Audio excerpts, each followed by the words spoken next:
The Hound of the Baskervilles by Sir Arthur Conan Doyle. Chapter 1. Mr. Sherlock Holmes. Mr. Sherlock Holmes, who was usually very late in the mornings, save upon those not infrequent occasions when he was up all night, was seated at the breakfast table. I stood upon the hearth-rug and picked up the stick which our visitor had left behind him the night before. It was a fine, thick piece of wood, bulbous-headed, of the sort which is known as a Penang lawyer. Just under the head was a broad silver band nearly an inch across. To James Mortimer, M.R.C.S., from his friends of the C.C.H., was engraved upon it, with the date 1884. It was just such a stick as the old-fashioned family practitioner used to carry, dignified, solid, and reassuring. Well, Watson, what do you make of it? Holmes was sitting with his back to me, and I had given him no sign of my occupation. How did you know what I was doing? I believe you have eyes in the back of your head. I have at least a well-polished, silver-plated coffee-pot in front of me, said he. But tell me, Watson, what do you make of our visitor's stick, since we have been so unfortunate as to miss him, and have no notion of his errand? This accidental souvenir becomes of importance. Let me hear you reconstruct the man by an examination of it.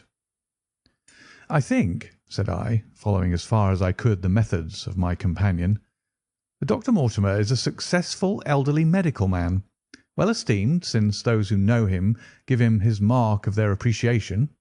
Good, said Holmes. Excellent. I think also that the probability is in favour of his being a country practitioner who does a great deal of his visiting on foot. Why so? Because this stick, though originally a very handsome one, has been so knocked about that I can hardly imagine a town practitioner carrying it. The thick iron ferrule is worn down, so it is evident that he has done a great amount of walking with it. Perfectly sound, said Holmes. And then again, there is the Friends of the C.C.H. I should guess that to be the something hunt, the local hunt to whose members he has possibly given some surgical assistance, and which has made him a small presentation in return. Really, Watson, you excel yourself, said Holmes, pushing back his chair and lighting a cigarette. I am bound to say that in all the accounts which you have been so good as to give of my own small achievements, you have habitually underrated your own abilities. It may be that you are not yourself luminous, but you are a conductor of light. Some people, without possessing genius, have a remarkable power of stimulating it. I confess, my dear fellow, that I am very much in your debt. He had never said as much before, and I must admit that his words gave me keen pleasure, for I had often been piqued by his indifference to my admiration and to the attempts which I had made to give publicity to his methods. I was proud, too, to think that I had so far mastered his system as to apply it in a way which earned his approval. He now took the stick from my hands and examined it for a few minutes with his naked eyes. Then, with an expression of interest, he laid down his cigarette, and carrying the cane to the window, he looked over it again with a convex lens. Interesting, though elementary, said he as he returned to his favourite corner of the settee. There are certainly one or two indications upon the stick. It gives us the basis for several deductions. Has anything escaped me? I asked with some self-importance. I trust that there's nothing of consequence which I've overlooked. I am afraid, my dear Watson, that most of your conclusions were erroneous. When I said that you stimulated me, I meant, to be frank, that in noting your fallacies I was occasionally guided towards the truth. Not that you are entirely wrong in this instance. The man is certainly a country practitioner, and he walks a great deal. Then I was right. To that extent. But that was all? No, no, my dear Watson, not all. By no means all. I would suggest, for example, that a presentation to a doctor is more likely to come from a hospital than from a hunt, and that when initials C.C. are placed before that hospital, the words Charing Cross very naturally suggest themselves." "You may be right." "The probability lies in that direction, and if we take this as a working hypothesis, we have a fresh basis from which to start our construction of this unknown visitor." "Well, then, supposing that CCH does stand for Charing Cross Hospital, what further inferences may we draw?" "Do none suggest themselves? You know my methods. Apply them."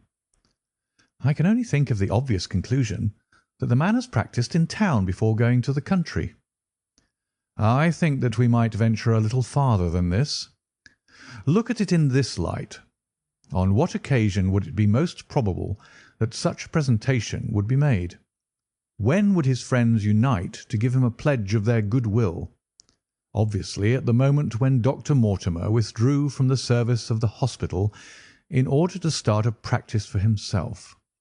We know there has been a presentation. We believe there has been a change from a town hospital to a country practice. Is it, then, stretching our inference too far, to say that the presentation was on the occasion of the change?" "It certainly seems probable." "Now, you will observe that he could not have been on the staff of the hospital, since only a man well established in a London practice could hold such a position. And such a one would not drift into the country. What was he then? If he was in the hospital, and yet not on the staff, he could only have been a house surgeon or a house physician, little more than a senior student. And he left 5 years ago. The date is on the stick. So your grave, middle-aged family practitioner vanishes into thin air, my dear Watson, and there emerges a young fellow, under 30, amiable, unambitious, absent-minded, and the possessor of a favourite dog, which I should describe roughly as being larger than a terrier and smaller than a mastiff." I laughed incredulously as Sherlock Holmes leaned back in his settee and blew little wavering rings of smoke up to the ceiling. "As to the latter part, I have no means of checking you," said I, "but at least it is not difficult to find out a few particulars about the man's age and professional career."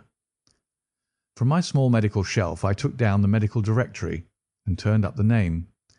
There were several Mortimers, but only one could be our visitor. I read his record aloud. "Mortimer James, M.R.C.S., 1882, Grimpen, Dartmoor, Devon. House surgeon from 1882 to 1884 at Charing Cross Hospital.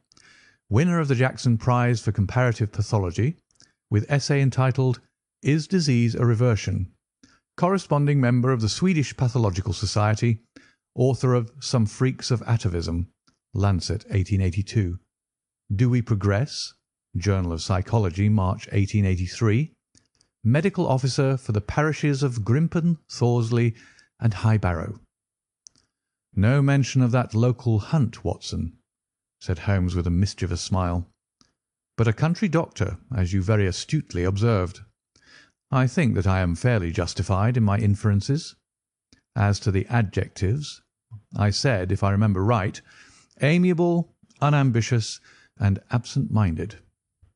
It is my experience that it is only an amiable man in this world who receives testimonials, only an unambitious one who abandons a London career for the country, and only an absent-minded one who leaves his stick, and not his visiting card, after waiting an hour in your room." "And the dog?" "Has been in the habit of carrying this stick behind his master. Being a heavy stick, the dog has held it tightly by the middle, and the marks of his teeth are very plainly visible. The dog's jaw, as shown in the space between these marks, is too broad, in my opinion, for a terrier, and not broad enough for a mastiff. It may have been— Yes, by Jove, it is a curly-haired spaniel." He had risen and paced the room as he spoke.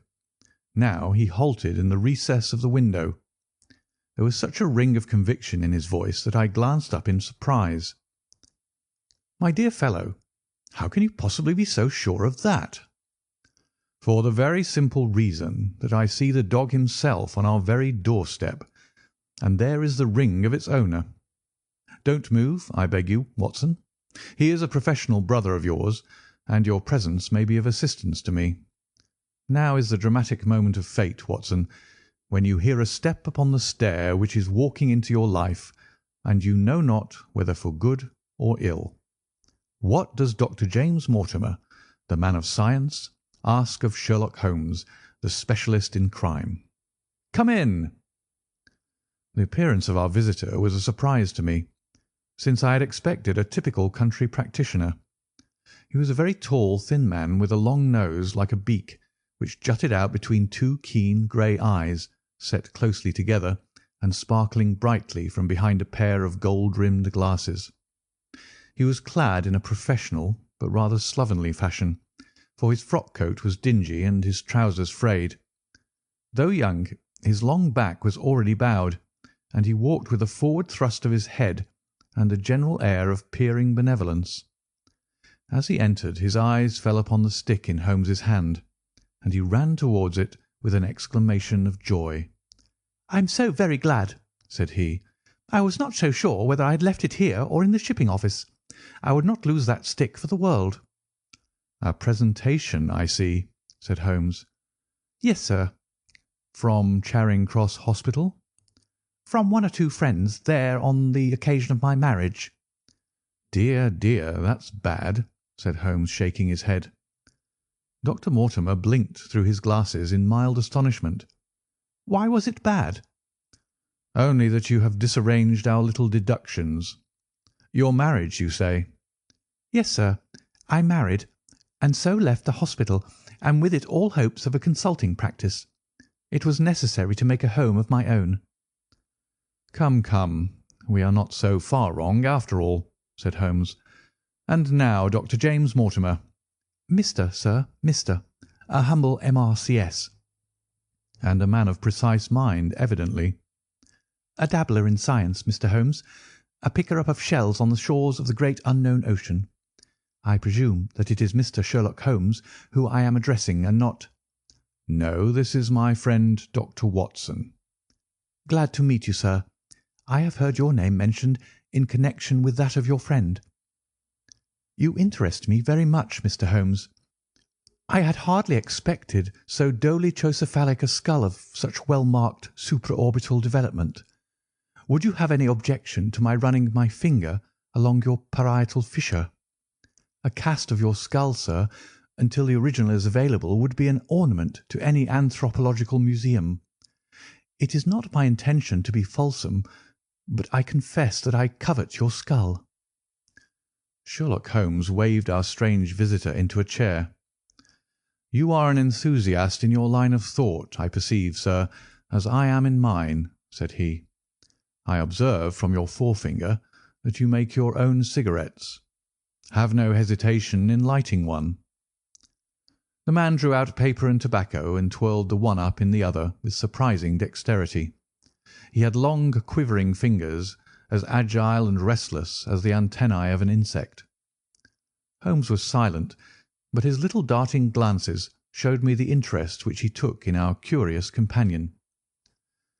"I presume, sir," said he at last, "that it was not merely for the purpose of examining my skull that you have done me the honour to call here last night and again to-day?" "No, sir, no, though I am happy to have had the opportunity of doing that as well. I came to you, Mr. Holmes, because I recognise that I am myself an unpractical man, and because I am suddenly confronted with a most serious and extraordinary problem. Recognising as I do that you are the second highest expert in Europe." "Indeed, sir. May I inquire who has the honour to be the first?" asked Holmes with some asperity. "To the man of precisely scientific mind, the work of Monsieur Bertillon must always appeal strongly." "Then had you not better consult him?" "I said, sir, to the precisely scientific mind. But as a practical man of affairs, it is acknowledged that you stand alone. I trust, sir, that I have not inadvertently—" "Just a little," said Holmes. "I think, Dr. Mortimer, you would do wisely if, without more ado, you would kindly tell me plainly what the exact nature of the problem is in which you demand my assistance. End of Chapter 1.